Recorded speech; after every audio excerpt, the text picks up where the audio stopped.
مور صاحب آپ جانتے ہیں آپ سے since you are from fifth pillar of democracy, آپ جانتے ہیں کہ پچھلے 15 سال سے یہاں پہ جب بھی اقتدار والے لوگ آتے رہے ہیں تو وہ ہمیشہ آفیسوں کا سہارا لے کر آتے ہیں۔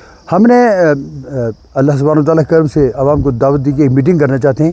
یہ ہمارا پچھلے 20 سال سے خاصا رہا ہے کہ جب ہم میٹنگ کرتے ہیں تو ڈاملو میں کرتے ہیں، جب پبلک میٹنگ ہوتی ہے جلسہ ہوتا ہے تو ہم بس اسٹینڈ پہ کرتے ہیں۔ تو آج چونکہ اسو کا مہینہ آپ بھی جانتے ہیں لوگ مصروف ہیں، اور یہاں بھی ایک دو متداریاں ہوئی ہیں تو کچھ وہاں پہ لوگ مصروف تھے، تبھی میں نے یہاں پہ بلایا تھا عوام کو، گزارش کی تھی ان سے کہ وہ یہاں تشریف لائیں۔ ان کا شکر گزار ہوں کہ میٹنگ کو انہوں نے کس انداز میں جلسے میں تبدیل کیا، آپ نے خود مشاہدہ فرمایا۔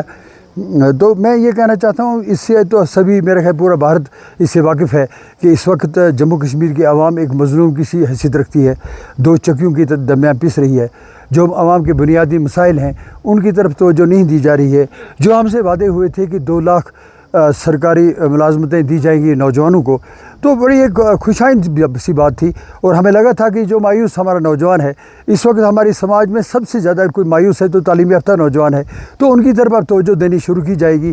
اور اس کے بعد جو کہا تھا کہ غریب جو کیونکہ بے روزگاری یہاں عام ہے، نریگا کا سسٹم ختم ہو چکا ہے، اس کو اب کڈنیپ کر لیا گیا ہے، تو اس میں کیا ہوگا کہ جب آپ 10 کلو اناج غریبوں کو دیں گے مفت تو اس سے ان کا بھلا ہوگا، ان کو 12 سلنڈر ہر مہینے ایک سلنڈر دیں گے، اس سے ان کا بھلا ہوگا۔ تو یہ سب کچھ جو تھے وعدے تھے، تو یہ آپ نے دیکھا کہ 1 سال سے زیادہ ہو چکا، وعدوں کا الٹ ہو رہا ہے۔ اب تو پہلے بجلی کا بل تھا 200 روپے، اب تو یہ کہتے ہیں ایسا میٹر لگائیں گے جب تک پیسہ بولے گا تو بجلی بھی بولے گی، پیسہ بند ہو گیا تو بجلی بند ہو جائے گی۔ عمر صاحب جب چیف منسٹر نہیں تھے تو ان کو باغ دول وہ کہتے تھے کہ مجھے چیف منسٹر بننے دو، یہ اڑا دوں گا میں سارا۔ آج وہی وکالت کر رہے ہیں اس کی۔ تو ہم یہی عوام کے ذریعے سے لیفٹیننٹ گورنر انتظامیہ سے یہ گزارش کرنا چاہتے ہیں، یا جو عمر عبداللہ صاحب سے حکومت کر رہے ہیں ان سے یہ گزارش کرنا چاہتے ہیں کہ جو بی ڈی سی نے ریکمینڈ کیے کام، پنچایت نے کیے، ڈی ڈی سی نے کیے، اس کو اپنے گلے میں باندھ دو، اس کے ربن کاٹنا شروع کرو، اس کو رہنے دو۔ آج سوشل میڈیا کا زمانہ، سب جانتے ہیں، سب کچھ باہر آ جائے گا، سب کچھ آن ریکارڈ ہے، آن لائن ہے سب کچھ۔ آپ ایسا کرو کہ آپ عوام کی دکھ درد میں صحیح شریک ہو جاؤ۔ میں نے مغل صاحب کہا، آپ سے یہاں بھی کہا، گورنر صاحب سے بھی گزارش کی تھی، کتنی ستم ظریفی ہے، ہمارا فوڈ سپلائی کا پورٹل پچھلے 1 سال سے بند ہے، کسی کے کان میں جوں تک نہیں رینگ رہی ہے۔ کس طرح لوگ پریشان ہیں جو میرے ساتھ وابستہ ہیں، کسی کو ہسپتال میں جا کر گولڈن کارڈ کا وہ ٹھیک کروانا ہے، کسی نے BPL زمرے میں جانا ہے، کسی کا وجہ سے کٹ گیا ہے، وہ سارا سسٹم ہی بند ہے، ساری ٹھپ پڑا ہوا ہے سارا کچھ، عوام پریشان حال ہے۔ سڑکوں کی حالت آپ دیکھ رہے ہیں، آپ دیکھیے منڈی سے چنڈک سے منڈی یہ میگڈمائزیشن ہو رہی ہے 4.5 لاکھ روپے کی۔ کیا مذاق اڑایا جا رہا ہے عوام کا؟ یہ کیا ہو رہا ہے؟ جو کسی کے کام ہے ان کو چھوڑ دو، آپ وہ کام کرو جو ہمارا تعاون آپ کے ساتھ رہے گا۔ ہم اپوزیشن میں رہ کے آپ کو بھرپور تعاون دیں گے۔ آپ ریاست کا درجہ مانگ رہے ہیں، آپ سے زیادہ اونچی آواز میں مانگ رہے ہیں۔ آپ جو اچھا کام کریں اس میں آپ کی تصدیق کریں، لیکن جہاں آپ ڈرامہ بازی کرو گے تو وہ ڈرامہ بازی اب ہم نہیں چلنے دیں گے۔ اب ہم عوام کے سامنے سچائی کو لائیں گے۔ ہم چاہتے ہیں عوام کی بنیادی سہولیات ان تک پہنچے۔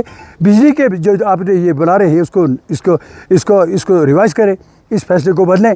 اس میں آپ فیصلہ کر سکتے ہیں، جہاں کیبنٹ میں فیصلے لے سکتے ہیں، یہ فیصلہ کیوں نہیں لیا؟ یہ میں اسے دیوانے کا خواب ہی سمجھتا ہوں، شاید یہ دیوانے کا خواب ہی ہو سکتا ہے۔ کون سا مسائل ہے جو عوام اس وقت جس کو نکالا گیا ہے؟ کیا کسی نوجوان بے روزگار تک کوئی بھتہ پہنچا؟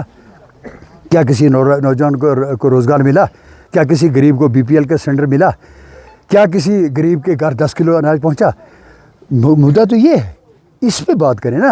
باقی جو مدعے ہیں وہ تو سوال گندم جواب چلنے جیسی بات ہے۔ اب لوگوں کو دھیان اس سب سے ہٹا کر ڈراموں کی طرف ڈالا جا رہا ہے، ربن کاٹے جا رہے ہیں۔ مجھے آئی ڈیم کیئر فار دیٹ۔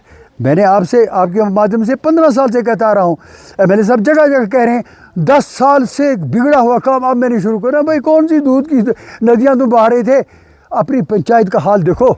میں نے اسی لور میں کہا تھا سب کے کام کرو۔ مجھے خوشی ہوگی، اللہ گواہ ہے، مجھے خوشی ہوگی کہ زیادہ پھوکی تو اگر وہ گگڑیاں کو دیں، زیادہ پھوکی سبزیوں کو دیں، they deserve۔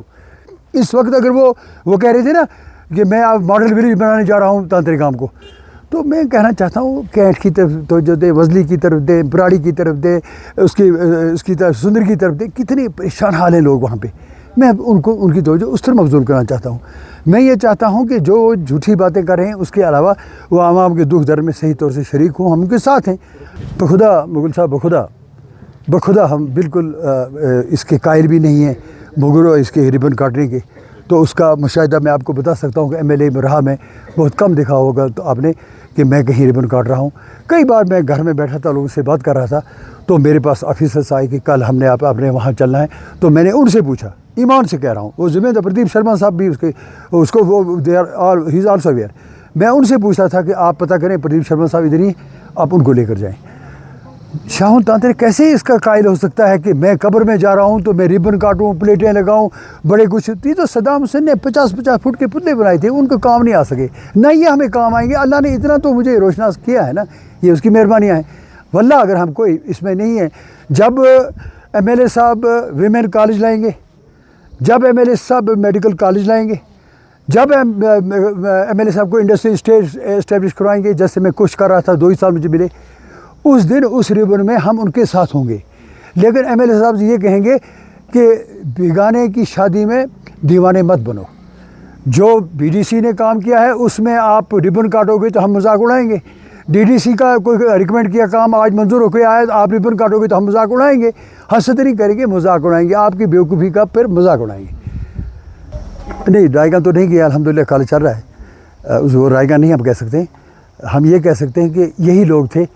پہلے تو انہوں نے پوری کوشش کی تھی کہ کالج کو بھی اپنے تھیلے میں ڈالنے کی, لیکن وہ اس لیے نہیں ڈال سکا کہ یہاں پہ ویجیلنٹ تھا ہمارا میڈیا, ہمارے جرنلسٹ, ہمارے میڈیا حضرات وہ ویجیلنٹ تھے. انہوں نے ایک دم اس کا پوسٹ مارٹم کیا, دودھ کا دودھ پانی کا پانی, عوام کے ساتھ سامنے لایا کہ کالج کیسے ملا ہمیں. اب مجھے امید ہے یہ تو نہیں وائنڈ اپ تو نہیں ہوگا, کالج چل رہا ہے. اب آپ سمجھتے ہیں کہ یہ سرکار چل ہی رہی ہے اسی پہ ربن کاٹنے پہ, پلیٹیں لگانے پہ. ان کا مدعا یہی ہے, تو اللہ فرماتا ہے بندے سے, خدا بندے سے خود پوچھے بتا تیری رضا کیا ہے. اب اگر ان کی رضا یہ ہے کہ اللہ ہمیں ربن کاٹنے ہیں اور پلیٹیں لگانی ہے تو لگانے دو. اب کالج کے لیے ہم سب مل کر کوشش کریں گے, امید کرتے ہیں کہ کالج نیئر فیوچر اس کی بلڈنگ شروع ہو جائے گی. اب میں مغل صاحب کو اس بارے میں یہ بتاؤں گا کہ جب میں گورنمنٹ میں آیا میں, تو مجھ سے پہلے یہ سڑک جو ہے یہ کم سے کم 20 سال سے اس میں چل رہی ہے لور میں. اس کے کم سے کم 5 سروے تبدیل ہو چکے ہیں. اس سے پہلے 4 کلومیٹر نکل بھی چکی ہے. یہاں سے ہماری گاؤں سے تانترے گاؤں سے یہ کلیاں تک تقریباً نکالی گئی. 8 راجپوت سے روڈ نکالی, تو اس کے بعد چھوڑیا, پھر دوسرا سروس شروع کر دیا. اب ہوا کیا کہ اس جو 8 راجپوت نے سڑک نکالی تھی اس میں بھی اسی ہمارے خیر خواہ نیشنل کانفرنس کے تھے, تو انہیں بل نکال کے اس میں لاکھوں نکال لیے. خیر بہرحال حرام کا پیسہ, ان کو مبارک. میں صرف یہ کہنا چاہتا ہوں, جب میں ایم ایل اے بنا, میں چیف منسٹر صاحب سے جب پہلی بار ملا, اللہ سبحانہ و تعالیٰ مفتی صاحب کے درجات کو بلند کرے, بہت ہی محبت تھی ان کو ان سے. تو انہوں نے مجھے کہا کہ تانترے آپ کوئی 2 کام بتاؤ پریارٹی پہ جو آپ کرنا چاہتے ہو. تو میں نے اس وقت ان سے کہا تھا, یہ سارا بتایا مغل روڈ کا. میں نے کہا ایسے سر, اگر یہ ہماری روڈ بن جاتی ہے لون ٹنگ مارگ, تو لوگ مغل روڈ کو بھول جائیں گے. 40-42 کلومیٹر سلائڈ لیس روڈ ہے. تو اس میں ایک تو میں نے ان سے وہ کہا. میں نے دوسرا ان سے کہا کہ نندی چھول ہمارا جو واٹر فال ہے, which is considered to be the 2nd highest natural fall waterfall in India. تو میں نے کہا تھا اس کو اپلفٹ کرنے کی ضرورت ہے. اور گنڈولی کی بات کی. میں نے کہا گنڈولی کی بات میں کوشش کر رہا ہوں, جب ایم ایل اے تھا تب بھی کوشش کر رہا تھا کہ بھائی یہ بہت آسان ہے. لورنس سے 1.5 کلومیٹر ہے توسا میدان میں گاڑی آتی ہے سری نگر سے, تو آپ 10 منٹ میں توسا میدان جا سکتے ہیں. تو یہ کنسیپٹ تھا, اس کا بھی آپ سمجھتے ہیں مذاق اڑایا گیا. بھائی یہ تو ویژن ہے ایک. تو مفتی صاحب نے مجھ سے وعدہ کیا کہ میں اس پہ فوکس کروں گا.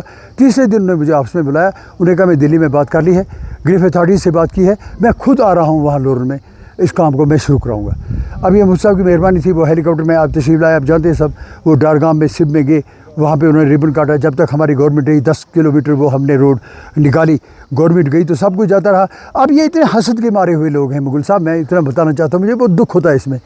ہم نے جیڑا اسکیم منظور کروائی, اس کا فرسٹ فیز جو تھا وہ ہمارا سراں وغیرہ یہ ایریا سب ڈارگام اس ایریے میں پانی جاتا ہے, کیالا بھی اس میں انکلوڈ ہوا تھا. سیکنڈ فیز میں ہم اس کو مہڑکوٹ بلائی تک لے جانا چاہتے.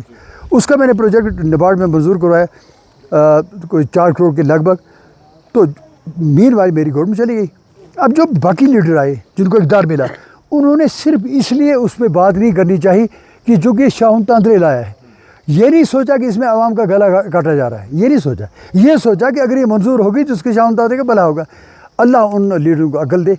انہوں نے اس کے پیچھے سازشیں کر کے اس کا بیڑا گر کر دیا 13 مہینے سے تو ہم یہی دیکھ رہے ہیں کہ ریبن کاٹنے کا ہی کام ہو رہا ہے میں آپ سے ہی پوچھنا چاہوں گا 14 مہینے میں کوئی ایک چیز بتا دیں جو ایم ایل اے صاحب کی کاوشوں سے ہوا ہمارے پاس آیا ہے ہاں اتنی بات ہے کہ اب اللہ کے کرم سے میں اللہ کا شکر ادا کرتا ہوں کہ جب اسمبلی میں بولا تھا 70 سال میں پہلا ایم ایل اے تھا حویلی کا جس نے اسمبلی میں بولا تھا آج بھی زیادہ ٹائم بولنے والا میں ایم ایل اے آن ریکارڈ ہے اور ایم ایل اے صاحب نے اس کی نقل میں بہت کچھ کہا لیکن اس اسمبلی میں اس میں بڑا فرق ہے وہ اسٹیٹ کی اسمبلی تھی یہ جو ہے جس is just like municipal council U T کی اسٹیٹ اسمبلی کا کیا اتنا کا تو مجھے بتائیں کوئی ایک اچیومنٹ تو بتا دیں یہ کوئی اچیومنٹ نہیں ہے اچیومنٹ ہے ہم ابھی بولنا نہیں چاہیں گے اس پہ اچیومنٹ ہے کہ بائلا پہ میگنائزیشن ہو رہی تھی ایک دم دوڑے گئے ایم ایل اے صاحب اپنی ٹیم کو ساتھ لے کر گئے وہاں سے بجری اٹھائی سیدھے چلے گئے پولیس اسٹیشن اس کے خلاف کیس رجسٹر کروایا اس کے بعد کیا ہوا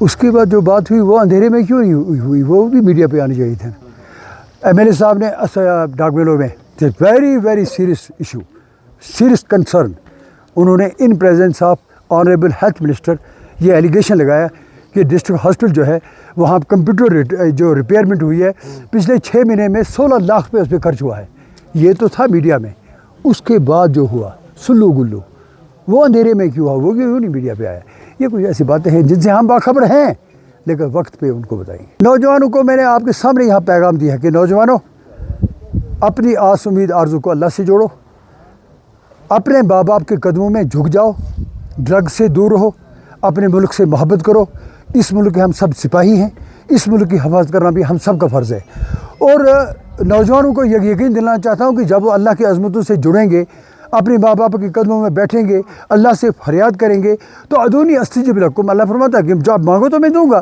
تو میں ان کو کہتا ہوں کہ جیسے اللہ نے مکرانہ میں خزانے کھول دیے اللہ سبحانہ وتعالیٰ ہمارے علاقوں میں بھی اپنے خزانے کھولے گا اور ہمارے علاقوں کی بدحالی کو بھی خوشحالی میں تبدیل کرے گا اور ہمارے بے روزگار کے بچوں کو عزت والا روزگار عطا کرے گا یہ نہ ہمیں عمر الدہ کی حکومت سے امید ہے نہ مودی جی کی حکومت سے امید ہے اللہ سبحانہ وتعالیٰ کی عظمتوں سے امید ہے ہو کرے گا